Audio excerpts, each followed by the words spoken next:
And she's like, I don't have time for your stupid encouragement.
Hello and welcome back for another spooky episode of Reel to Reel. My name is Dan Wilder. And I'm Nathan Peterson. Hopefully you caught our show at 10:30 where our colleagues reviewed Whitebird. Also, if you have not yet had a chance to do so, please give us a like on Facebook and YouTube and let us know your opinions on the films we are reviewing on our show or our show in general. And for today's film, it's that time of the year again. Autumn? No, Halloween. Oh. Ghosts, goblins, and witches, you know? Ugh, sounds terrifying. Just like the title of the film we are reviewing today, Monster Summer. Let's give the trailer a peek. Autumn, really? Monsters. Yeah.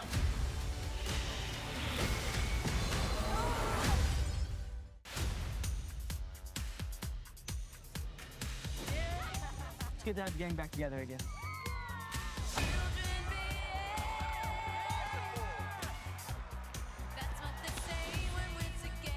Ain't this old man Carruthers' property? I've heard stories about him. Some people think he was a spy, bank robber. I bet their bodies are buried somewhere on this property.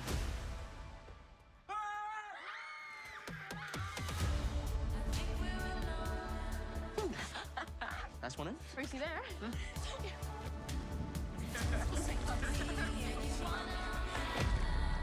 What is that?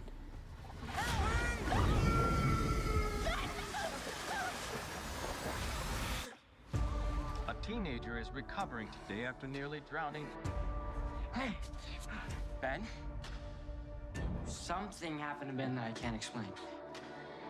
It's like he's a zombie at Night of the Living Dead. You okay, bud? Oh my! What are you, Hey nuts? guys, it's okay. I invited him. Easy, fella. This is Gene. He's a detective. Retired. Well, there's more of you. I'm gonna have to dig a mass grave now. What?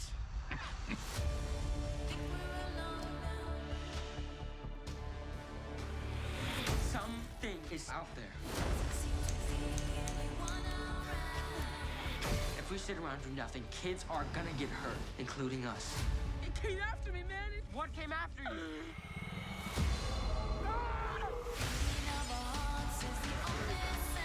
There's definitely something weird going on here. Monsters. Yeah. You guys ready? It's not us. Who? Let's do this.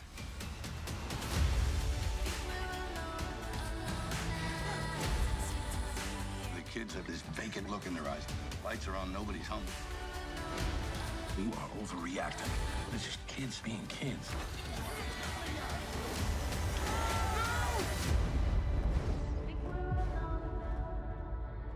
Gene. Gene. No, I thought I told you. Gene?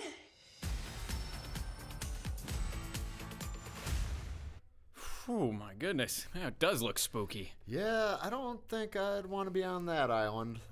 Monster Summer follows Noah, played by Mason Thames, your typical teenager, aspiring journalist, and Little League baseball player, as he and his friends investigate mysterious incidents that are happening on Martha's Vineyard in 1997. The kids of the island are seemingly having the life drained out of them by a mysterious figure. The film also features Mel Gibson as Gene. an old hermit that is the gossip of the town's children as having possibly murdered his wife and son long ago. Another notable face that pops up in the film is Lorraine Bracco, known for playing mobster-related roles in such classics as The Sopranos and Goodfellas. She is cast against type as a kindly old woman named Miss Helverson that rents a room in Noah's mom's bed and breakfast. Noah's mom is played by Nora Zehetner. The film also features, from some fun cameos, Kevin James plays the town's newspaper publisher who is skeptical of Noah's supernatural ideas about what is going on in the town. And we also have a fun showing from Patrick Renna, who plays a Little League umpire. The name may not sound familiar, but his face may be instantly recognizable to anyone who's seen the classic baseball film The Sandlot. A Sandlot callback? Oh, yeah. That's pretty rad. Monster Summer is the second film from director David Henry. He also served as producer. He has yet to really make a name for himself in the director's chair, but he has been around showbiz for a while, having acted in television in shows like How I Met Your Mother and The Wizards of Waverly Place. Let's take a look at some behind-the-scenes clips of the cast and crew and what they had to say about the movie. That all worked out. At its core, it's a nostalgic adventure film. Let's do this. It reminded me so much of a lot of the films I grew up with. Those amazing coming-of-age movies. Spielberg or Amblin DreamWorks films growing up. I grew up in the 90s. I love old movies. 80s is old to me. I'm a big fan of nostalgia in general. You okay, bud? Big fan of Stranger Things. Goonies and Stand By Me had a profound effect on me. I think I've watched Goonies over 100 times, and when I read the script, it was that. You see all the fun, lighthearted banter, the jokes. I'm not really a good liar, so. And you want to be a politician. The scary parts. It came after me, man! What came after you? Some of the movies that really inspired me and that I am hoping to pay homage to, E.T. and the Goonies, and even stuff from the Indiana Jones series, Jaws. Oh my God, it's perfect. Shut up. The Karate Kid. Bit of a Sandlot, if I may say. It's about growing up, it's about friendship, but it's also about overcoming sort of darkness in your life. You know, your father used to say he cared more about the people in the story than the story. Nathan, did you know the original title of the movie was going to be The Boys of Summer? No, why didn't they go with that name originally? I'm not sure, but I'm kind of glad they didn't. The movie is already full of callbacks, so on one hand, it's good they didn't overblow it with even one more in the title. I did hear, however, that this is the first movie ever made by Pastime Pictures, who were established in 2018 by Dan McDonough and John Blandford, who met on the set of the Fox television show Sleepy Hollow. Huh. Well, Dan, did you know that the former mayor of Southport, North Carolina, Joe Pat Hatem, gave Mel Gibson the keys to the city and declared December 16th, 2021, Mel Gibson Day? Yeah, I did actually. Really? Yeah. Mel was caught completely off guard, and he wondered what that key would even open.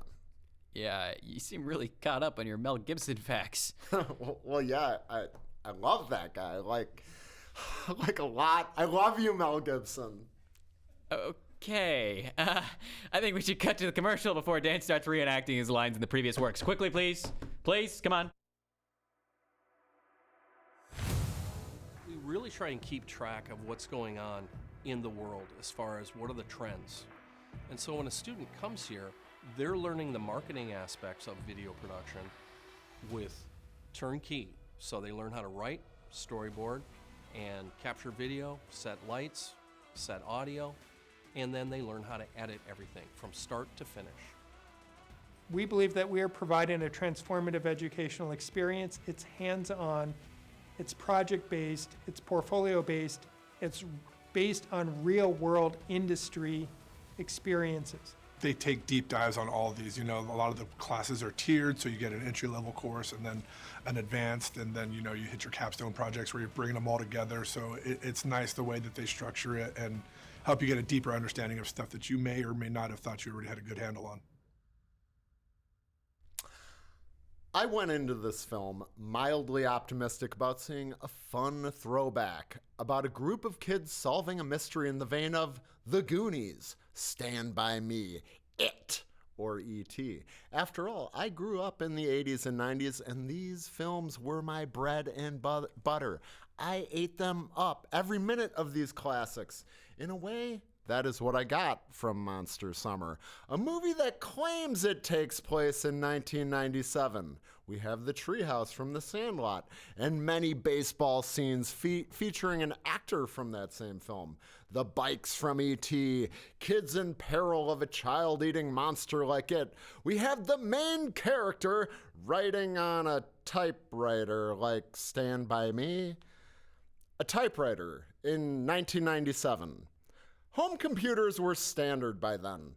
I'm old, but I'm not that old. There is no reason for the main character to be writing on a typewriter in 1997. Those things were gone at least 10 years before that, especially for a rich kid with a nice house on Martha's Vineyard. Also, what's up with the special effects in this film? They too look like they are actually from films in 1997. Terrible CGI. The acting overall is not terrible. Lorraine Bracco adds some depth to the cast, but is mostly wasted as a red herring. She is a wonderful actress and should be in more films, and I was excited to see her pop up in this and then disappear to never be mentioned again. Also, what is Mel Gibson doing in this film? Don't get me wrong, he's also still a great actor and doesn't phone in his performance, but why not give yourself some freedom, William Wallace, from this derivative drivel? This movie can't decide what it wants to be. A movie about kids playing baseball like The Sandlot. A film about monsters chasing kids like It. Hocus Pocus. All of them. Jaws. Because there are veiled references to that film as well. How about we just come up with an original film and not try to remake the classics that came before it? Don't go see this film.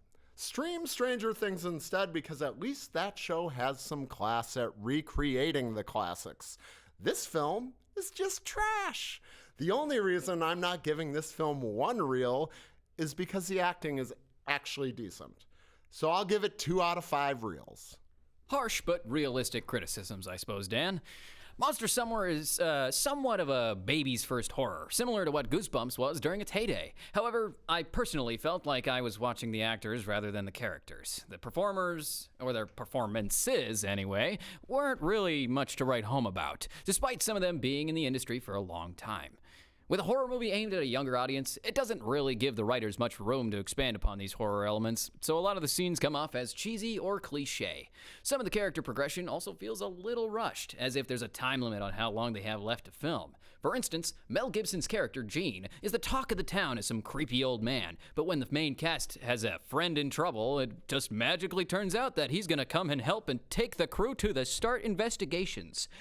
That's where the problems begin. Gene is an important character, and the story wouldn't progress smoothly without him. But a more natural way of introducing him to the story would have been much better and smarter for the movie. Like Dan mentioned earlier, this movie feels similar to other notable works like The Goonies and The Sandlot. But that was when the genre of the kids in summer was going on, adventure stuff. You know, it was grounded in reality, and it was in its infancy. In the case of Stranger Things, it had the monster that is Netflix in the production chair, whereas Pastime Pictures is still in its infancy itself, only established in 2018. It's unlikely to have too much longevity in the long run. If this movie were to be premiered as a Nickelodeon or Disney Channel original, it's likely to have seen far less harsh critiques. But it's establishing itself as a horror franchise that doesn't really do anything to change the game. And for that reason, I'm gonna give this movie a 3 out of 5 reels. Thank you, everyone, for tuning in to this week's Reel to Reel Noon Show. Hey, did you enjoy the show? Be sure to leave a like and let us know your comments of our, or leave a comment in our comments of the YouTube page. Also, make sure you click our logo on the right-hand corner in the bottom of the screen, and when you do, just smash that subscribe button on YouTube, and give us a like on Facebook as well. And did you know Facebook is actually where I follow my idol, Mel Gibson? Wow, that's disturbing. Okay, thanks for the update, Dan. Anyways, thanks again for tuning in. We'll be on break next week, so we'll see you the following week of our next show. That's all for today. We'll see you next time on Reel to Reel.